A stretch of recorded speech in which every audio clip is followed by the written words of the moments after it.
Bonjour tout le monde, on se retrouve pour une nouvelle vidéo. Dans celle-ci, je vous montre 4 exercices de mobilité. Donc on peut commencer déjà au sol. On va faire le 90-90 stretch, donc le 90-90. Pourquoi? Parce qu'on fait un angle donc, de 90 degrés aux deux genoux pour commencer. Donc on peut placer vraiment le talon juste devant le genou, angle de 90, puis on y va comme suit. Donc on peut relever les mains si c'est possible de le faire, sinon on peut garder les mains au sol. Puis on vient tourner les hanches de manière à ce qu'on forme la même position, mais de l'autre côté, donc avec un angle de 90 degrés aux deux genoux. L'erreur fréquente que je vois quand je regarde les gens faire cet exercice-là, c'est vraiment qu'il n'y a pas d'intention derrière le mouvement. Donc on fait juste bouger, c'est correct, on mobilise les articulations, mais on voudrait vraiment étirer le plus possible nos hanches en rotation interne, rotation externe. Donc pour faire donc ce mouvement-là efficacement, on voudrait commencer donc avec la jambe qui lead, donc qui commence le mouvement. Elle va venir ouvrir, faire une rotation externe, puis là, quand on est au maximum, l'autre jambe commence à venir bouger pour revenir. Donc on y va tranquillement. Là, ça va être cette jambe-là qui va commencer le mouvement. Donc je commence, puis là, quand je suis étiré à mon maximum, vous voyez que mon autre jambe veut se relever pour revenir ainsi.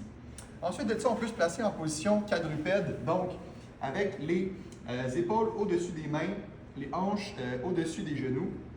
Donc, dans la position quadrupède, on va faire un exercice qui s'appelle Thread the Needle. Donc, on vient se placer, puis on vient relever un des membres du sol pour venir vraiment l'étirer le plus loin possible d'un côté. On se replace dans la position, on va venir se déplacer de l'autre côté. Donc, ça vient travailler vraiment la mobilité de la colonne vertébrale, surtout la portion thoracique, donc dans le haut de la colonne vertébrale. Donc, excellent exercice pour ça. Ensuite de ça, on va faire le World's Greatest Stretch, donc le meilleur étirement du monde. Donc pas humble comme nom, mais c'est vrai qu'il est très complet, donc c'est pour ça qu'on l'a nommé de cette manière. On va pouvoir se placer dans une position de fente, donc un lunge très avancé, donc très reculé vers l'arrière. On va avancer une jambe. Donc on a déjà premièrement les fessiers qui peuvent contracter vers le bas pour étirer la hanche. Ensuite, on peut essayer de pousser vraiment le genou vers l'extérieur pour faire cet exercice-là. Une fois qu'on est prêt à commencer, on peut même descendre un petit peu dans la rotation puis venir ouvrir pour faire le World's Greatest Stretch une deuxième fois. Donc, un exercice qui est très complet. Donc, vous comprendrez qu'on peut le faire à gauche, on peut le faire à droite. Donc, si je me place dans la position de l'autre côté, je mets mon pied le plus loin possible en arrière, je pousse mon genou un petit peu vers l'extérieur, je contracte les fessiers pour descendre le plus possible mes hanches. Je commence le mouvement en descendant vers le bas et en tournant vers le haut pour terminer. Dernier exercice de mobilité pour aujourd'hui, on va faire un squat en essayant de toucher les orteils. Donc pour faire le squat, les points clés sont les suivants. Donc on veut garder le poids dans nos talons, donc on veut garder les talons au sol.